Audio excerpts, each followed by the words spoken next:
Budget එකට set වෙන Lenovo Y540 review එක.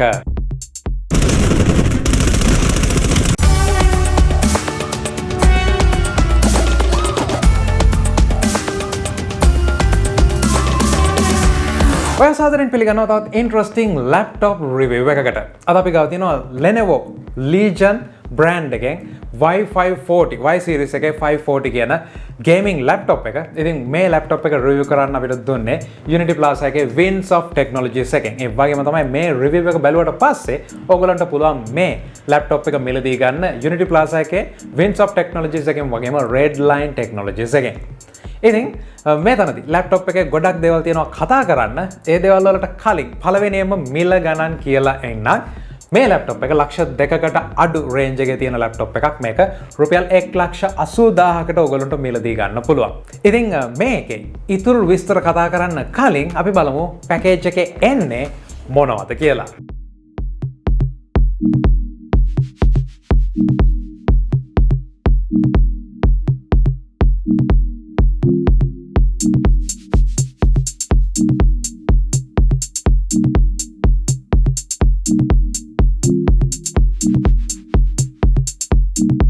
එහෙමනම් මේ තියෙන්නේ Lenovo Legion Y540 ලැප්ටොප් එක. මේක රුපියල් 1,80,000ක් වෙන්නේ. ඉතින් අතට ගත්ත ගමන් මේකේ price cut downs හොඳට තේරෙනවා. ප්ලාස්ටික් ෆිනිෂ් එකක් තියෙන සම්පූර්ණයෙන්ම. ඒ වුණාට මේකේ සෑහෙන හොඳ qualities තියෙනවා අර high end Legion models වලින් අරගෙන ආපු. ඉතින් ඒ දේවල් එක අපි බලමු මේකේ performance කොහොමද කියලා. ඊට කලින් අපි කතා කරන්න අවශ්‍යයි මේකේ මොන විදිහටද ස්පෙක් එක තියෙන්නේ කියලා. ඉතින් ස්පෙක් එක විදිහට මෙතනදී අපිට තියෙනවා i5 9300H i5 9 gen එකේ i5 CPU එකක්. ඉතින් මෙතනදී මම පොඩි comparison එකක් කරලා බැලුවා. 9 gen එකේ i5 එකක් සහ 10 gen එකේ i5 exact model එකත් එක්ක මේ range එකේ යන mobile chipset එකේ අපිට පුංචි වෙනස්කම් ටිකක් තමයි තියෙන්නේ. ප්‍රධානම වෙනස්කම තමයි base clock සහ boost clock megahertz 400කින් වෙනස් වෙනවා. ඉතින් base clock එක 2.1 වෙද්දි මේ 9300H එකේ 10300H එකේදී එක 2.5 වෙනවා. megahertz 400ක වෙනසක්. ඒ වගේම boost clock එකත් 4.1 ඉඳලා 4.5 දක්වා වෙනස් වෙනවා. ඉතින් ඒ ඇරෙන්න ලොකු වෙනසක් නැහැ. හැම දෙයක්ම එකම විදිහට යන්නේ. ඒ වගේම තමයි CPU එකෙන් එහාට ගියාට පස්සේ අපිට 8GB onboard RAM එකක් තියෙනවා 2666 විදිහට. නමුත් ඔයගලන්ට 16GB එහෙම නැත්නම් මේක අප්ග්‍රේඩ් කරගන්න පුළුවන්. ඒ වගේම තමයි මෙතනදී අපිට GTX 1650 GPU එකක් තියෙනවා. මේක max Q GPU එකක් නෙවෙයි, සාමාන්‍ය GPU එකක්. ඒත් එක්කම අපේ boot drive එක විදිහට 256GB NVMe drive එකක් වගේම 1TB SATA hard drive එකක් තියෙනවා. ඉතින් ඔයගලන්ට 1TB internal drive එකක් වගේම fast ඒ වගේම budget එකට performance balance කරපු system එකක් මෙතනදී overall තියෙනවා කියලා කියන්න පුළුවන්. ඉතින් පළවෙනිටම කතා කරමු design එක ගැන laptop එකේ අනිත් දේවල් වලට කලින්. මෙතනදී අපිට සම්පූර්ණයෙන්ම in and out ප්ලාස්ටික් නිමාවක් තියෙන්නේ. එහෙම කියලා කිසිම ප්‍රශ්නයක් නැහැ. මොකද මේ ඇතුලේ අපිට feel වෙන කොටස, touch වෙන කොටසේ rubber coating එකක් තියෙනවා. ඒ තමත් හොඳ velvet වගේ touch එකක් තමයි මෙතන තියෙන්නේ. හැබැයි එළියට ගියාම අපිට සම්පූර්ණයෙන්ම ප්ලාස්ටික් finish එකක් තියෙන්නේ. ඉතින් මේක සවි ශක්තිය අතින් කිසිම අඩුවක් නැහැ. ඒ වගේම අපිට ටිකක් සැහැල්ලු බව ඒත් එක්කම fingerprint එහෙම ටිකක් අඩුවෙන් වදින surface එකක් වදින්නවා. නමුත් metal එකකට වඩා සෑහෙන අඩුයි. ඉතින් ඒ වගේම තමයි powerful hinge එකක් තියෙන ඔයගලන්ට බලා ගන්න පුළුවන්. ඒ වගේම laptop එක මෙන්න මේ විදිහට අපිට සම්පූර්ණයෙන්ම 180ක් open කරන්න පුළුවන්. අවශ්‍ය වෙනවා නම් විශේෂයෙන්ම මේ angle එක ඔයාලට. ඉතින් බොහොම ශක්තිමත් hinge එකක් තියෙන්නේ. මේ දේවල් එක්ක look and feel එක ගැන කතා කරොත් ඉතාමත් sturdy finish එකක් තියෙන්නේ. laptop එකේ අපිට complain කරන්න දෙයක් නැහැ. මේ price point එකට ඉතාමත් හොඳට නිමා කරලා තියෙනවා. ඒ වගේම තමයි මෙතනදී අපි screen එක ගැන කතා කරොත් අපිට තියෙනවා අඟල් 15.6ක matte screen එකක් IPS. නමුත් මේකදී අපිට sRGB 100% එන්නේ නැහැ. NTSC 145ක තමයි color range එකක් මේකේ පෙන්වන්න පුළුවන් කියලා තියෙන්නේ. ඒ වගේම තමයි මේක 60Hz panel එකක්. ඒ වගේම තමයි මේ screen design එකේ දකින්න ලැබිච්ච ඊළඟ දේ තමයි මේකේ webcam එකේ position එක mic array එකේ සාමාන්‍යයෙන් අපිට උඩ තියෙන්න ඕන එක මෙතනදී පල්ලෙහාන් screen එකේ place කරලා තියෙන. ඉතින් මේක thin bezel එකක් ගන්න තමයි මම හිතන්නේ Lenovo design team එක මේ විදිහ දෙයක් කරලා තියෙන්නේ. ඉතින් දැන් ඔයගොල්ලන්ට බලා ගන්න පුළුවන් මොන විදිහටද ඔයාව පේන්නේ මේ වෙබ්කැම් එකෙන් කියලා. ඉතින් මේ තියෙන්නේ අපේ Legion Y540 එකේ වෙබ්කැම් පොසිෂන් එක. ඉතින් මේක ටිකක් එච්චරම ගැළපෙන පොසිෂන් එකක් කියලා කියන්න අමාරුයි, විශේෂයෙන්ම ඔන්ලයින් මීටින් වගේ දේවල් වලට ඔයා පාවිච්චි කරන්න යනවා නම් මේක. මොකද සම්පූර්ණයෙන්ම ස්ක්‍රීන් එකෙන් අයින් වෙලා අපිට කැමරා එක දිහා බලන්න වෙනවා, එහා පැත්තේ කෙනත් එක්ක එන්ගේජ් වෙන විදිහට කතා කරන්න. එහෙම නැත්නම් මම මේ විදිහට ස්ක්‍රීන් එක දිහා බැලුවොත් ඔයගලන්ට බලා ගන්න පුළුවන් මම ඒ අදාළ පුද්ගලයාට කතා කරනවා නෙවෙයි වගේ හැඟීමක් එනවා. ඉතින් කැමරා එකේ ක්වොලිටි එක පිළිබඳ ප්‍රශ්නයක් නැහැ. නමුත් ඒකේ ප්ලේස්මන්ට් එකත් එක්ක අපිට ටිකක් විතර මෙතනදී පොඩි අපහසුතාවයක් ඇති වෙනවා කියලා කියන්න පුළුවන්. විශේෂයෙන්ම ඔයගොල්ලන්ට මූණේ යට කොටස තමයි මෙතනදී විසිබල් වෙන්නේ, පේන්නේ. අනිත් එක්කෙනාට අපිට කැමරා එක දිහා බලන්න සම්පූර්ණයෙන්ම ස්ක්‍රීන් එකෙන් පහත බලන්න වෙනවා. මේත් එක්කම අපිට තියෙනවා 2 watt speakers දෙකක්, ඒ වගේම Dolby Atmos අපිට Lenovo Vantage software එක තියෙනවා මේක ඇතුළේදී අපිට අවශ්‍ය කරන settings හදාගන්න. ඉතින් ඒක ගැනත් අනිවාර්යයෙන්ම කියන්න ඕනේ. මෙතනදී Lenovo Vantage software එක හරහා ඔයගොල්ලන්ට ඔයාලගේ laptop එක මෙතනදී අපිට shortcut keys නැහැ මීට කලින් කරපු high end laptop එකේ වගේ. නමුත් අනිවාර්යයෙන්ම ඔයාලට performance mode එක, quiet mode එක, balance mode එක කියලා මාරු වෙන්න පුළුවන්. ඒ වගේම system එක monitor කරන්න පුළුවන් Lenovo Vantage software එක තියෙනවා. මේ හරහා ඔයාලට quick charging මේ වගේ දේවල් enable කරගන්න, disable කරගන්න options ගොඩක් තියෙනවා. ඉතින් මේක ඉතාමත් පහසුවෙන් ඔයාලට අවශ්‍ය කරන settings ටික වෙනස් කරගන්න පුළුවන්. ඉතින් දැන් අපි බලමු laptop එකේ sounds කොහොමද කියලා full volume එක.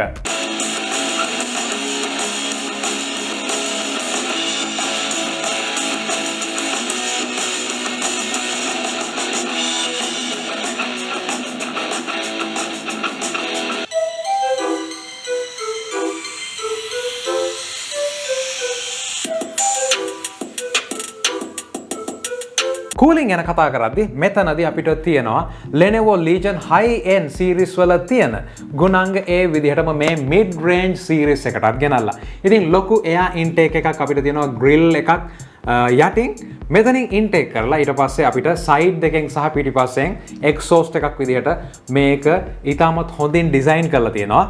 මෙතනදී performance වලදී මම කියන්නම් මේ cooling මොන විදිහටද අපිට බලපාන්නේ කියලා. ගොඩක් gaming කියන laptop category වලට ආපුවම තැන් වලින් intake එක තියනවා වෙනුවට මෙතනදී බොහොම straight forward method එකක් තමයි පාවිච්චි කරලා තියෙන්නේ. ඒ method එක 100% effective විදිහට වැඩ කරනවා කියන එක ඕගොල්ලන්ට performance වලදී බලා ගන්න පුළුවන් වෙයි. ඉතින් මේ දේවල් එක ඊට පස්සේ අපේ keyboard එක සහ trackpad එක තියෙනවා. keyboard එකේ මෙතනදී අපිට lighting options නැහැ, white backlight එකක් තමයි තියෙන්නේ. මේක අපිට function key එක සහ space bar එක හරහා light level දෙකක් දක්වා වැඩි කරගන්න සහ off කියන දේවල් අතර මාරු වෙන්න පුළුවන්. ඉතින් straight forward ඉතාමත් ලොකු keypad එකක් තියෙනවා. type කරන්නේ වගේම numpad එකක් තියෙනවා. ඉතින් මෙතනදී අපිට indicator එකක් දෙනවා, caps lock එක, ඒ වගේම num lock එක on off කරද්දී ඒක කොහොමද තියෙන්නේ කියලා. ඉතින් බොහොම හොඳ typing experience එකක්, පොඩි plastic feel එකක් තියෙනවා. ඒ වුණාට ඉතාමත් හොඳට වට ගොඩක් වෙලා type කරන්න කිසිම ප්‍රශ්නයක් නැහැ. මොකද මේකේ තියෙන cooling එක විශේෂයෙන්ම gaming session වලදී පවා උඩ රත් වීම සාපේක්ෂව සෑහෙන අඩුයි අනෙත් gaming laptop එක compare කරද්දී. ඒ වගේම තමයි අපිට තමත් පුංචි area එකක් තමයි අපේ trackpad එකට තියෙන්නේ. ඒ වගේම අපේ left and right buttons දෙක වෙනම තමයි මෙතනදී අන්තර්ගත කරලා තියෙන්නේ. ඒත් එක්කම ඔයාලට මේ trackpad එක ඉතාමත් හොඳට inputs register වෙනවා, කිසිම විදිහකට miss වෙන්නේ නැහැ. ඒ වගේම තමයි battery life එක ගැන කතා කරොත් මේ laptop එකේ අපි battery test එක කරා පැය 2 විනාඩි 45ක වගේ moderate time එකක් තමයි තියෙන්නේ battery life එක අතින් ගත්තොත්. ඉතින් ඔයාලා කරන වැඩ අනුව පැය 2මාරක් 3ක් අතර performance එකක් මෙතනදී ගන්න පුළුවන්. ඉතින් මේ දේවල් වලට පස්සේ අපි යනවා මේකේ performance ගැන කතා කරන්න. 1,80,000ක budget එකකට 8GB RAM, i5 CPU එකක්, GTX 1650 graphic card එකක් එක්ක මොන විදිහේ performance එකක්ද අපිට බලාපොරොත්තු වෙන්න පුළුවන්. පළවෙනිට මම try කරා GTA 5 game එක 2013 දී ආපු game එකක්. මේකදී මම settings ටිකක් balance කරා, විශේෂයෙන්ම අපේ 8GB RAM එකක් තියෙන නිසා. ඉතින් settings ටික balance කරාට පස්සේ ඔයගොල්ලන්ට පේනවා ඇති මේකේ ලොකු වෙනස්කම් මම කරේ නැහැ.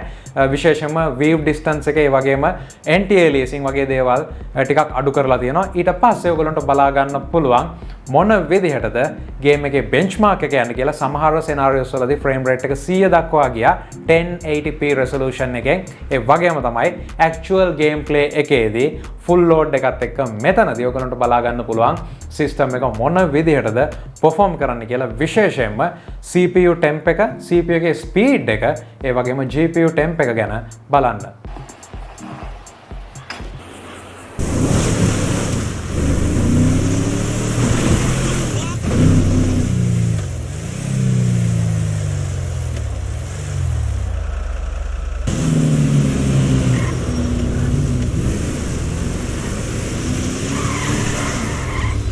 Breaking news. Bloody shootout at a meth lab in Sandy Shores. Facade hit with a data mining. We have a visual. Moving in.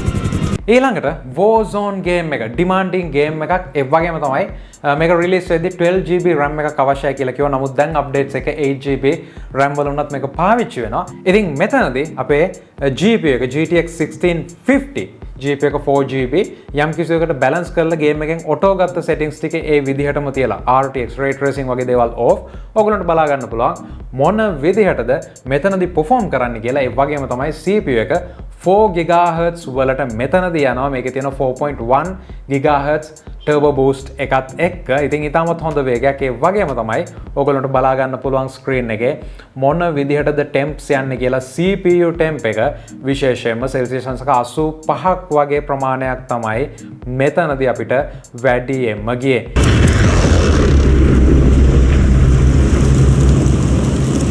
Battle Royale. Scavenge up some gear. Check.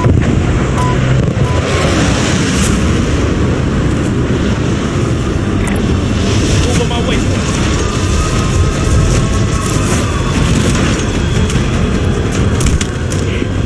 Rockets are up. Get to work.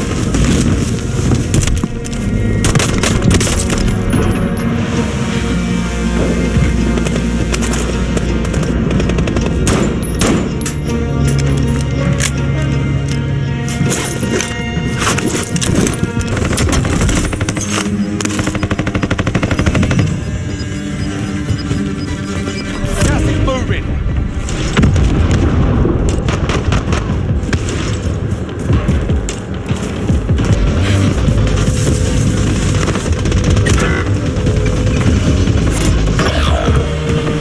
Enemy UAV overhead.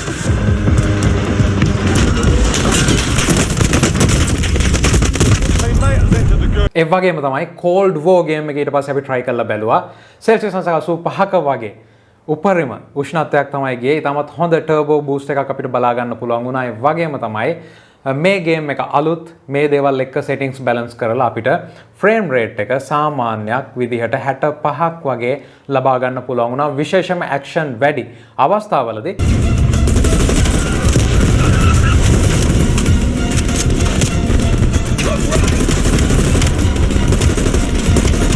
Landing gear.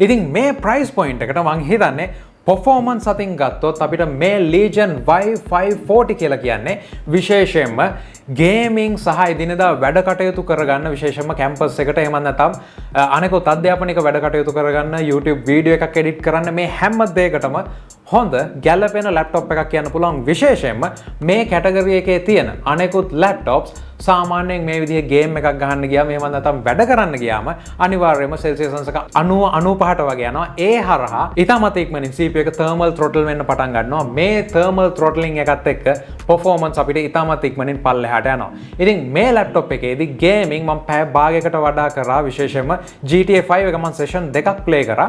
මේ දෙකේදීම කිසිම විදිහකට CPU එකේ temp එක 85ක් 90ක් වගේ Range එකකට ගියා GTA 5 වලදී.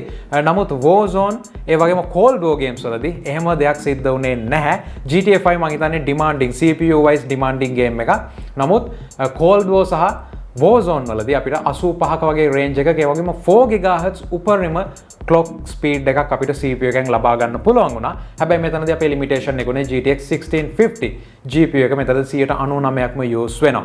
ඉතින් මේ balance performance එකත් එක්ක එදිනෙදා වැඩ කටයුතු වලදී කොහොමද perform කරන්න කියලා මට මේක බලන්න අවශ්‍ය වුණා. මොකද මේකේ තියෙන thermals එච්චරටම විශේෂ නිසා cooling ඉතාමත් හොඳට තියෙන නිසා. ඉතින් ඔයගොල්ලන්ට බලා ගන්න පුළුවන් blender test එක අපිට 3.7 GHz all core turbo clock එකක් බලා ගන්න පුළුවන්. ඉතින් 2.4 GHz වල ඉඳලා 3.7 හැම core එකක්ම පාවිච්චි වෙන්න පටන් ගත්තා. ඒ වගේම ඒ වෙනකොට ඔයගොල්ලන්ට බලා ගන්න පුළුවන් CPU එකේ temp එක කොහොමද කියලා. ඉතින් දවස පුරාම වැඩ කටයුතු කරගන්න කිසිම විදිහකට thermal throttling නොවන design එකක් කියලා මේක කියන්න පුළුවන්. විශේෂයෙන්ම මම කලින් කිව්වා වගේ overall හැම දෙයකටම laptop එකක් general purpose ගන්න හිතාගෙන ඉන්නවා නම් 8GB තවත් RAM එකක් වැඩි කරලා මේ laptop එක වට ලබා ගන්න පුළුවන්. ඉතින් connectivity එක අතින් ගත්තොත් ඔයගොල්ලන්ට තියෙනවා Wi-Fi ඒ වගේම Bluetooth connection, ඒ වගේම USB type A ports තුනක් තියෙනවා. USB type C port එකක්, ඒත් එක්කම mini display port එකක් සහ full HDMI port එකක්. ඒ වගේම අපේ gigabit Ethernet connection port එක RJ45 port එක සහ charging port එක laptop එකේ පිටිපස්සට වෙන්න තමයි place කරලා තියෙන්නේ. ඉතින් මේ දේවල් එක මේ Lenovo Legion Y540 කියලා කියන්නේ ඔයාලට විශේෂයෙන්ම ඉතාමත් හොඳ cooling එකක් තියෙන. ලංකාවේ අපිට අනිවාර්යයෙන්ම අවශ්‍ය වෙන දේ තමයි cooling. අපි ගෙවලා ගන්න laptop එකක thermal throttling සිද්ධ වෙලා performance අඩු කරගන්න කවුරුත් කැමති නැහැ. ඉතින් ඉතාමත් හොඳ cooling එකක් එක්ක අපිට ඉතාමත් හොඳ package එකක් කියලා කියන්න පුළුවන් මේ එන combo එක. විශේෂයෙන්ම 10 gen එකේ i5 එකක් එක්ක සංසන්දනය කරද්දී පොඩි වෙනසක් තමයි මෙතනදී performance අතින් තියෙන්නේ. ඉතින් මේ දේවල් එක්ක අපිට backpack එකක් ලැබෙනවා මේ laptop එකත් එක්ක බොහොම පහසුවෙන් මේක අරගෙන යන්නේ. වගේම තමයි ඔයාගේ අනෙකුත් phone, chargers, power bank මේ හැම දෙයක්ම දාන්න පුළුවන් විදිහට compartment විදිහට වෙන වෙනම හදපු backpack එකකුත් ඔයගොල්ලන්ට laptop එක ගද්දී ලබා ගන්න පුළුවන්.